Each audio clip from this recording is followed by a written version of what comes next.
Hello students, welcome to my YouTube channel. आज हमारा biology का जो नया टॉपिक रहने वाला है उत्सर्जन। उत्सर्जन के बारे में आज हम देखने वाले हैं। जो भी वीडियो को पहली बार देख रहे हैं, चैनल पर पहली बार आए हैं, सभी से निवेदन है चैनल पर जाइए, सब्सक्राइब करिए।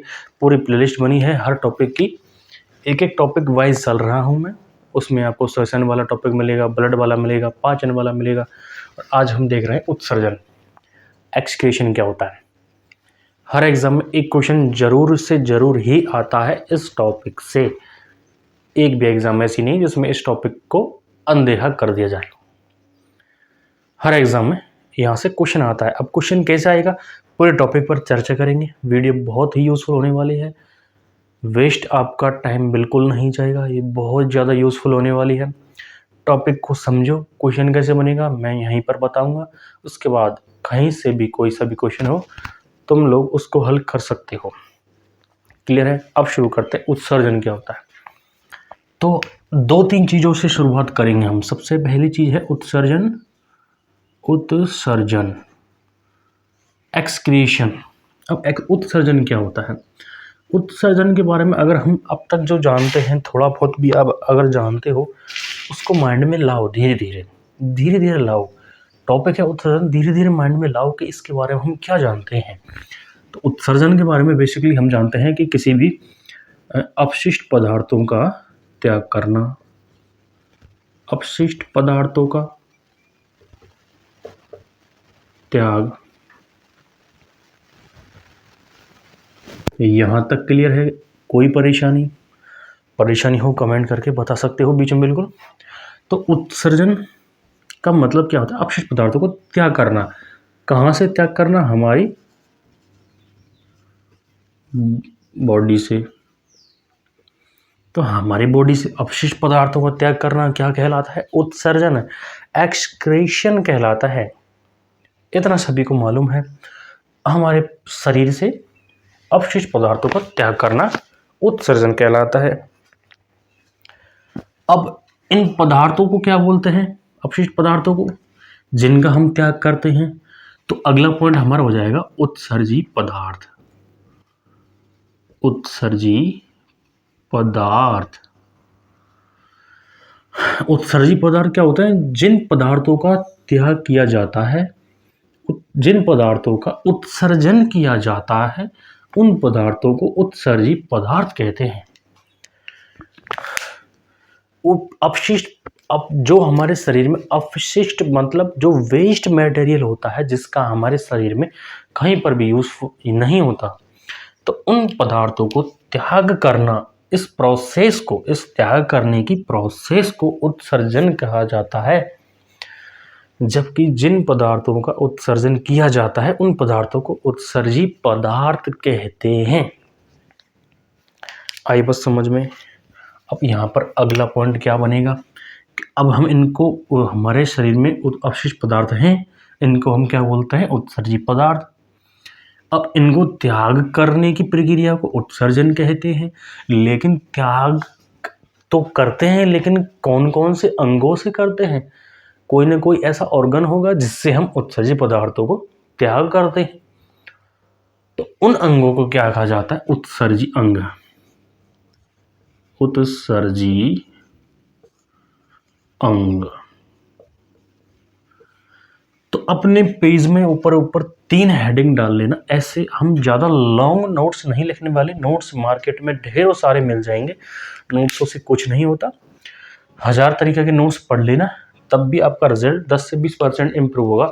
लेकिन अगर कोई कंसेप्ट समझ में आ जाए, उसके बाद आसानी से आप किसी भी नोट्स को पढ़ सकते हो। ये मैं नहीं कह रहा कि पर्टिकुलर एक नोट्स को पढ़ो, किसी भी नोट्स को पढ़ लेना। ऊपर लिखो उत्सर्जन, उत्सर्जी पदार्थ, और थर्ड पार्ट में उत्सर्जी अंग। उत्सर्जन क्या होता है? अपशिष्ट पदार्थों का त्याग।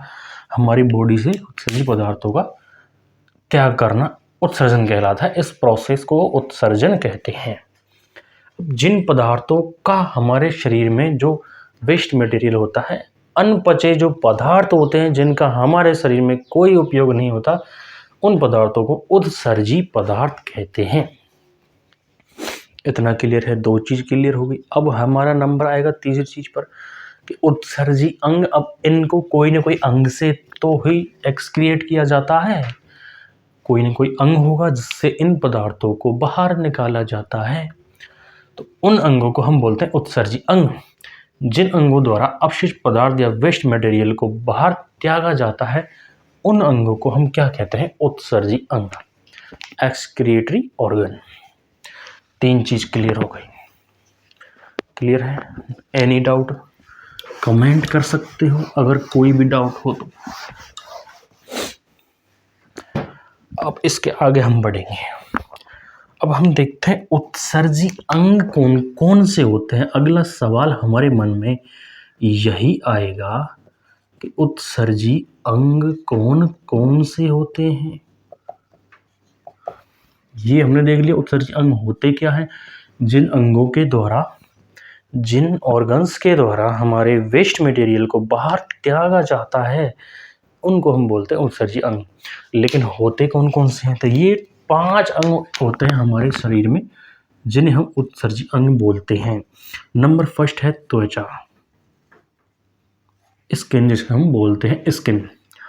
नंबर 2 पर है त्वचा के बाद अगर हम देखें तो त्वचा के बाद आएंगे फेफड़े, लंग्स, फेफड़ा, इन्हें हम क्या बोलते हैं? लंग्स बोलते हैं।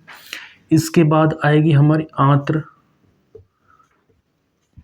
आंत्र 2 प्रकार की होती हैं, छोटी और बड़ी। बड़ी तो बेसिकली बड़ी आती है यहाँ पर, लेकिन इसको हम आंत्र भी लिख सकते हैं। और अगर कहीं पर बड़ी आंत्र लिखा आ जाए तो उसमें कन्फ्यूज होने की जरूरत नहीं है। आंत्र के बाद चौथा नंबर जो होता है हमारा, वो होता है यकृत, जिसे हम बोलते हैं लीवर। और नंबर 5वां और जो सबसे मेन होता है वो होता है वृक्क, इंग्लिश में इसे बोलते हैं किडनी। जल्दी से लिख लो इनको। आंत्र को इंटेस्टाइन, फेफड़ा को लंग्स, त्वचा को स्किन। हमारे शरीर में उत्सर्जी अंग कौन कौन से होते हैं? 5 उत्सर्जी अंग होते हैं। 5 उत्सर्जी अंग हमारे शरीर में होते हैं। पहला त्वचा होती है, दूसरा फेफड़ा होता है, तीसरा आंत्र होती है, चौथा यकृत होता है, 5वां वृक्क होता है जिसे किडनी बोलते हैं। जल्दी से नोट करो इसको।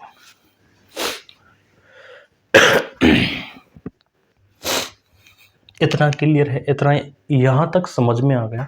आगे स्टेप बाय स्टेप चलेंगे, बिल्कुल समझ में आएगा, कहीं पर भी डाउट नहीं आने वाला।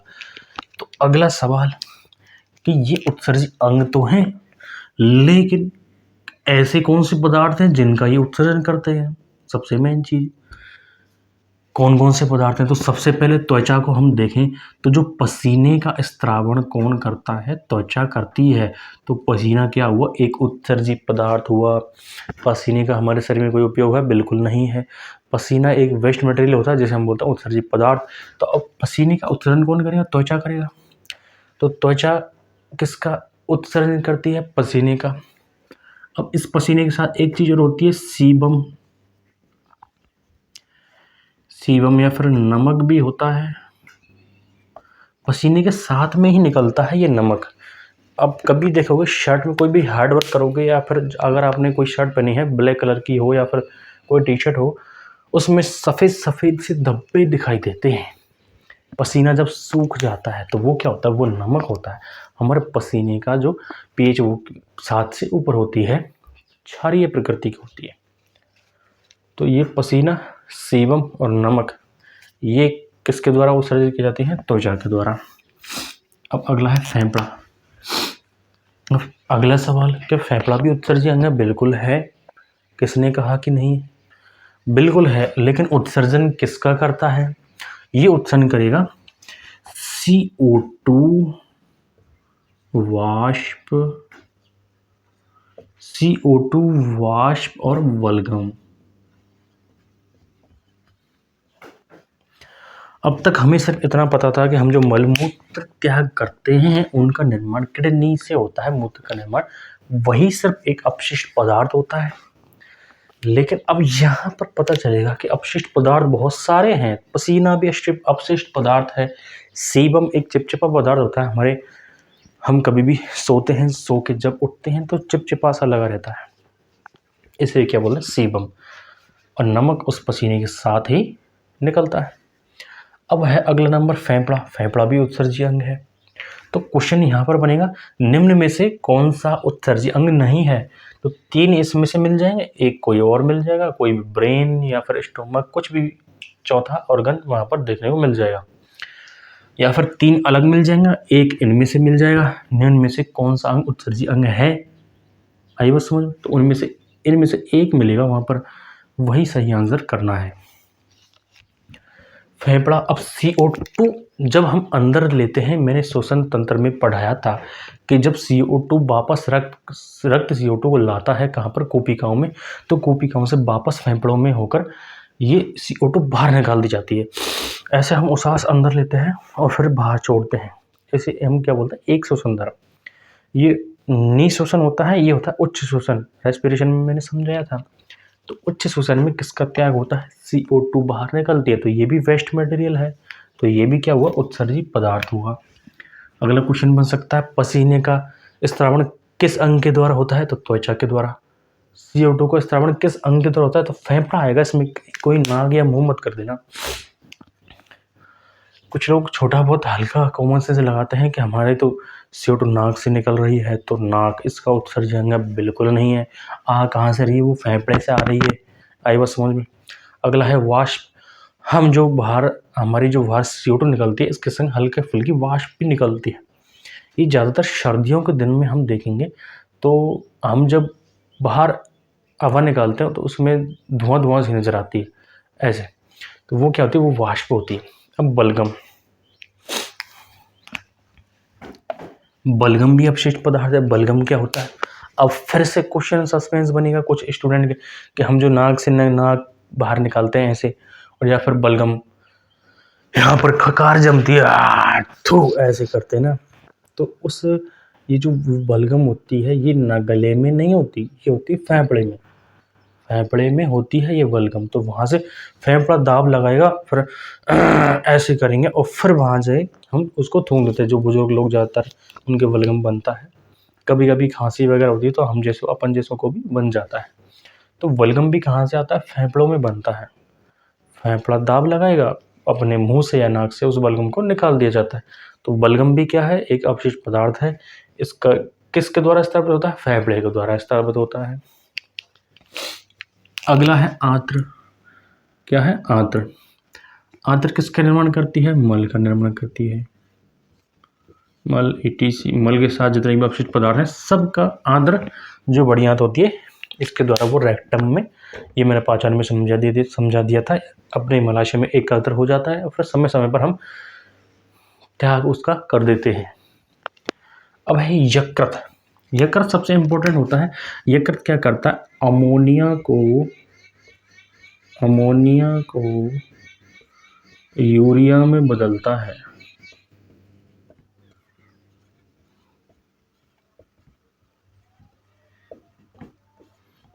अमोनिया हमारे शरीर में जो खतरनाक पदार्थ होता है, बहुत ज़्यादा अमोनिया कैसा होता है? एक डेंजर एलिमेंट होता है। अगर हमारे शरीर में अमोनिया ज़्यादा देर तक टिक गया या फिर इसका कन्वर्टेशन नहीं हुआ तो ये हमारे लिए बहुत घातक हो सकता है।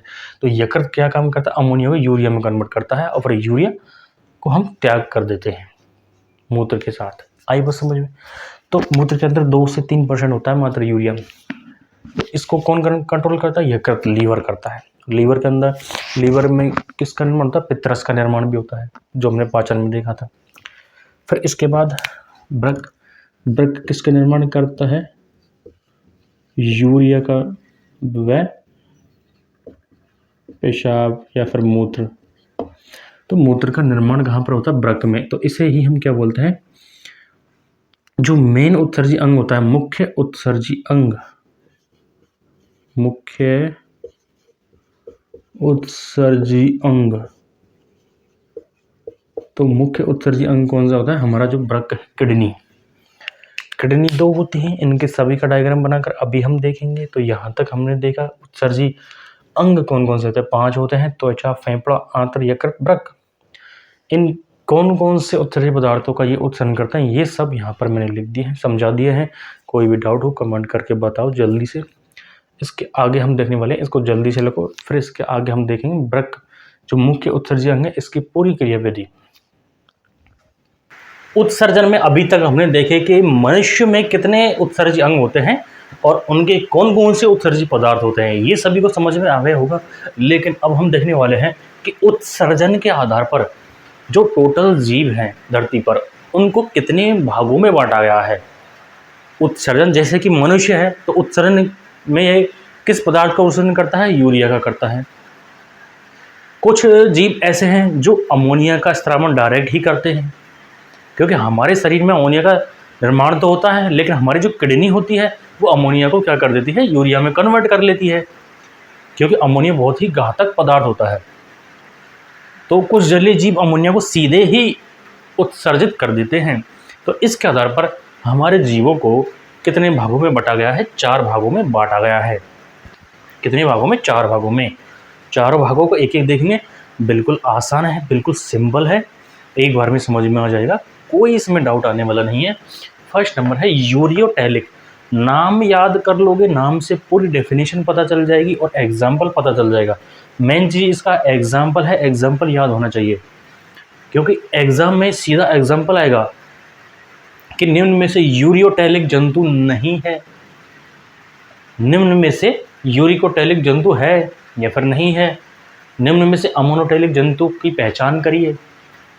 आई बस समझ में। क्वेश्चन ऐसे भी बन सकता है, यूरिकोटैलिक जंतुओं में उत्सर्जन के रूप में किस पदार्थ का उत्सर्जन होता है। मैंने समझाया था कि हर क्वेश्चन मैं क्वेश्चन बनाकर यहाँ पे बता दूंगा। तो इस प्रकार के क्वेश्चन बनते हैं यहाँ पर कि यूरिकोटैलिक जंतुओं में उत्सर्जन पदार्थ कौन सा होता है, उसमें हम आसानी से उसका आंसर कर सकते हैं। यूरिकोटैलिक मतलब यूरिक एसिड। एक एक को समझते हैं पहले, फिर और क्वेश्चन पर चर्चा करेंगे। तो नंबर 1 है यूरियोटैलिक। अब कुछ नहीं करना, इसको 2 पार्ट में डिवाइड करना है। यूरियोटैलिक, टैलिक का मतलब होता है उत्सर्जी और यूरियो का मतलब यूरिया। तो ये जंतु यूरिया का उत्सर्जन करते हैं, यूरिया का उत्सर्जन मतलब कि जितने भी जीव हैं, जो जीव यूरिया का उत्सर्जन करते हैं, अपने उत्सर्जन में यूरिया का उत्सर्जन करते हैं, उन सभी जीवों को यूरियोटैलिक कहा जाता है। टैलिक का मतलब होता है उत्सर्जी, यूरिया का मतलब होता है यूरिया। तो यूरिया का जो उत्सर्जन करेंगे उन्हें हम क्या बोलेंगे, यूरियोटैलिक जंतु बोलेंगे। बिल्कुल आसान है, कोई इसमें कंफ्यूजन नहीं है। तो यूरिया का उत्सर्जन, अब यूरिया का उत्सर्जन कौन करता है, एग्जाम्पल सबसे मेन है इसका एग्जाम्पल। सबसे पहले तो हम ही करते हैं, मनुष्य। सबसे बड़ा एग्जाम्पल इसका क्या हो जाएगा, एग्जाम्पल में हम लिखेंगे एग्जाम्पल मनुष्य,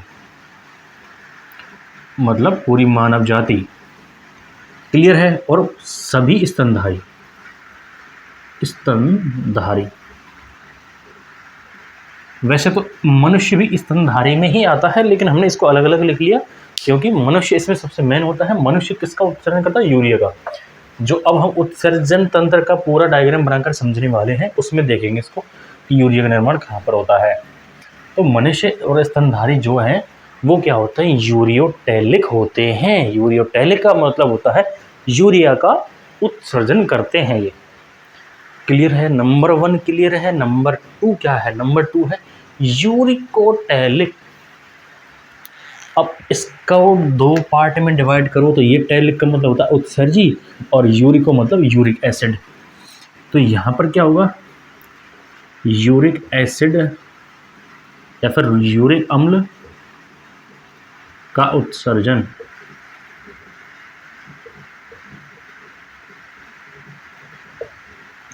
मतलब कि ऐसे सभी जीव जो अपने उत्सर्जी पदार्थ में किसका उत्सर्जन करते हैं, यूरिक एसिड का करते हैं, यूरिक एसिड का करते हैं, यूरिक अम्ल का करते हैं। तो उन सभी जीवों को क्या कहा जाता है, यूरिकोटैलिक जंतु। यूरिकोटैलिक जंतु। अब इसके एग्जाम्पल कौन कौन से हैं, इसके एग्जाम्पल हो जाएंगे जितने भी कीट हैं। अब एग्जाम्पल लिखो इसके, कीट, कीट के बाद आते हैं सरीसृप और पक्षी। तो मतलब बहुत सारे वर्ग। एक हो जाएगा कीट, तो कीट वर्ग के भी, की इंसेक्ट वर्ग, कीट वर्ग जो होता है ये भी यूरिक अम्ल का उत्सर्जन करते हैं। सरीसृप जो है रेंग कर चलने वाले, सांप, छिपकली, मगरमच्छ जितने भी हैं सब किस में आते हैं, सरीसृप में आते हैं। तो ये किसका उत्सर्जन करेंगे, ये भी यूरिक अम्ल का उत्सर्जन करेंगे। पक्षी जो होते हैं एबीज, सारे पक्षी किसका उत्सर्जन करते हैं, यूरिक अम्ल का। क्वेश्चन आ जाए सरीसृप, सरीसृपों का उत्सर्जी पदार्थ क्या होता है, उस समय बिल्कुल आसान है, यूरिक एसिड। क्लियर है, इसको हाईलाइट कर देता हूं मैं अलग मार्कर से। यूरिक अम्ल का उत्सर्जन और यूरिया का उत्सर्जन। अपने नोटबुक में इसको ऐसे कैसे लिख लेना जिससे कि हमेशा के लिए याद हो जाए। और नंबर 3 है अमोनोटैलिक। अमोनोटैलिक, तो ये क्या करते हैं, अमोनिया, अमोनोटैलिक का मतलब होता है उत्सर्जन। उत्सर्जन सभी में सेम है, लेकिन यहाँ पर यूरिया था मतलब यूरिया का उत्सर्जन, यूरिको मतलब यूरिक एसिड, अमीनो, अमोनो, अमीनो का मतलब होता है अमोनिया का उत्सर्जन। तो हम यहाँ पर लिखेंगे अमोनिया, अमोनिया जो NH3 होता है, NH3 का उत्सर्जन।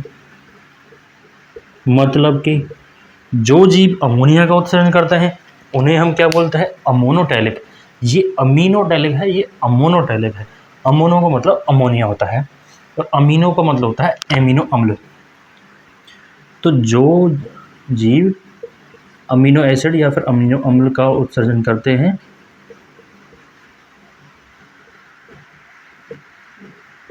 उन्हें क्या कहेंगे, अमीनोटैलिक। अमीनोटैलिक मतलब अमीनो अम्ल का उत्सर्जन, और यहाँ पर अमोनो है तो अमोनिया का उत्सर्जन।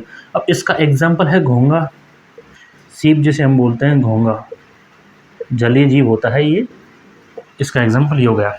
जबकि अमोनोटैलिक के एग्जाम्पल है जलीय कशेरुकी जीव, जलीय कशेरुकी मछलियाँ, मछलियाँ, जलीय कशेरुकी मछलियाँ, इनके एग्जाम्पल जल्दी से लिखो। और इसमें कुछ उभयचर भी आते हैं, उभयचर। वैसे उभयचर यूरिक अम्ल का भी थोड़ा थोड़ा स्त्रावन करते हैं, लेकिन इन उभयचरों को हम अमोनोटैलिक में लाते हैं। तो अब इसको मैं हाईलाइट करके बता देता हूँ, जल्दी से लिख लेना अपनी नोटबुक में। ये होता है अमोनिया का उत्सर्जन, इन्हें हम बोलेंगे अमोनोटैलिक। ये अमीनो अम्ल, इन्हें बोलेंगे अमीनोटैलिक है। अमीनोटैलिक जंतु, 4 प्रकार के जंतु होते हैं उत्सर्जन के आधार पर। तो पहला होता है यूरिकोटैलिक, यूरिया का उत्सर्जन करते हैं। यूरिकोटैलिक यूरिक एसिड का उत्सर्जन करते हैं। अमीनोटैलिक अमोनिया का उत्सर्जन करते हैं। और अमीनोटैलिक अमीनो एसिड का उत्सर्जन करते हैं। एग्जाम्पल सभी के मैंने बता दिए, इतना लिखो। इसके बाद हम आगे मनुष्य का जो उत्सर्जन तंत्र है, पूरे वृक्क और उनसे जुड़ी हुई सारी संरचनाएं और उनके क्रियाविधि अब हम देखने वाले हैं, तो जल्दी से इसको बनाओ। इसके बाद हम देखने वाले हैं हमारे मानव वृक्क की जो संरचना होती है। संरचना को समझिए, एक बार में समझ में आ जाएगा, तो धीरे धीरे समझेंगे हम। मानव वृक्क जो, इन्हें हम बोलते हैं किडनी। संख्या इनकी 2 होती है, दोनों तरफ किडनियाँ पाई जाती हैं। 2 किडनियाँ हमारे अंदर होती हैं। लीवर जबकि एक होता है, वो होता है राइट साइड लीवर होता है, जो मैंने आपको डाइजेशन में समझाया था। जबकि किडनी होती है हमारी जो कशेरु होती है, कशेरु हड्डी, रीढ़ की हड्डी, उसके जस्ट दोनों साइड ये पाए जाते हैं किडनी। ये महाश्रा महाधमनी से जुड़ी हुई होती हैं। तो अब हम आगे देखें तो वृक्क से जो नली निकलती है, दोनों वृक्कों से नली निकलकर किस में जाती है, मूत्राशय में। इस नली को बोलते हैं मूत्रवाहिनी। यहाँ पर मूत्र का निर्माण होता है, तो वो इन नलियों से जाकर मूत्राशय में इकट्ठा हो जाता है। ये होता है मूत्राशय, ये होता है मूत्र मार्ग, और समय समय पर यहाँ से मूत्र का स्रावण कर दिया जाता है। ये है एक मानव वृक्क और या फिर मानव उत्सर्जन तंत्र की एक संरचना है। अब किडनी के बारे में अगर हम देखें तो किडनी में 2 लेयर पाई जाती हैं। किडनी में दोनों में 2 लेयर पाई जाती है। तो किडनी के बाहरी भाग को कहते हैं कॉर्टेक्स और आंतरिक भाग को कहते हैं मेड्यूला। इसको जल्दी से नोट करिए डायग्राम को। तो इस किडनी के बाहरी भाग को क्या बोलेंगे, कॉर्टेक्स, और अंदर भाग को बोलेंगे मेडुला। कार्टेक्स भाग होता है मेडुला, और इसके जस्ट यहाँ पर जॉइंट पर होता है हेनले लूप। अब किडनी की जो किडनी के बारे में और कुछ छोटे मोटे फैक्ट है। 4 से 5 इंच इसकी लंबाई होती है, 2 इंच ये चौड़ा होता है, और इसकी संरचनात्मक क्रियात्मक इकाई को क्या कहा जाता है? नेफ्रॉन कहा जाता है। अब किडनी के अंदर बहुत सारे नेफ्रॉन पाए जाते हैं। तो जिस प्रकार हमारे शरीर की जो इकाई होती है उसे हम क्या बोलते हैं? कोशिका। लेकिन जो किडनी की क्रियात्मक और संरचनात्मक जो इकाई होती है वो होती है नेफ्रॉन। न्यूरॉन अलग होता है, नेफ्रॉन अलग होता है। नेफ्रॉन कहाँ पर पाया जाता है? ये किडनी में। ये सबसे इंपॉर्टेंट है, इसको जल्दी से नोट करिए। सबसे ज़्यादा एग्जाम में आता है कि हमारे वृक्क की या फिर किडनी की संरचनात्मक और क्रियात्मक इकाई क्या होती है, उसमें हम नेफ्रॉन करके आएंगे। इसका सही आंसर हो जाएगा नेफ्रॉन। अब इसके बाद अब नेफ्रॉन के अंदर जो चीज़ें होती हैं, नेफ्रॉन के अंदर जो मूत्र निर्माण की क्रिया कैसे होती है? सबसे पहले होता है निस्यंदन में क्या होता है? ग्लोमेरुलस करता है इसको। ग्लोमेरुलस कहाँ पाया जाता है? नेफ्रॉन के अंदर, नेफ्रॉन के बिल्कुल अंदर क्या पाया जाता है? ग्लोमेरुलस। ये काम क्या करता है कि रक्त में जितने भी अपशिष्ट पदार्थ हैं, और अपशिष्ट के साथ साथ जो काम के पदार्थ हैं जैसे ग्लूकोज हुआ, कार्बोहाइड्रेट, प्रोटीन वगैरह, इन सबको छान देता है। तो छानने का काम कौन करता है? ग्लोमेरुलस। फिर अगला काम होगा पुनः अवशोषण। तो उपकला कोशिकाएं होती हैं इसके अंदर, उपकला कोशिकाएं वो क्या करती है? पुनः अवशोषण। क्योंकि ग्लोमेरुलस क्या करता है? ग्लोमेरुलस करता है कि रक्त में सभी चीज़ों को छान देता है, जबकि उसमें हमारी उपयोगी चीज़ें भी होती हैं, हमारे काम की चीज़ें होती हैं, तो उनको पुनः अवशोषण उपकला कोशिकाएं करती हैं। छोटी मोटी चीज़ें हैं मूत्र के बारे में। मूत्र में 95% जल होता है। हमारे मूत्र में 95% जल होता है। 2% यूरिया होता है, 2 से 2.5% भी हो सकता है, और 2% में यूरिक अम्ल या लवण होते हैं। आधे % के आसपास कुछ अन्य चीज़, प्रोटीन वगैरह, मूत्र में प्रोटीन भी जाती हैं, कुछ वेस्टेज प्रोटीन होती हैं, उनका स्त्रावन होता है। यहाँ से मेन क्वेश्चन यही बनेगा, वृक्क की संरचनात्मक और क्रियात्मक इकाई कौन सी होती है?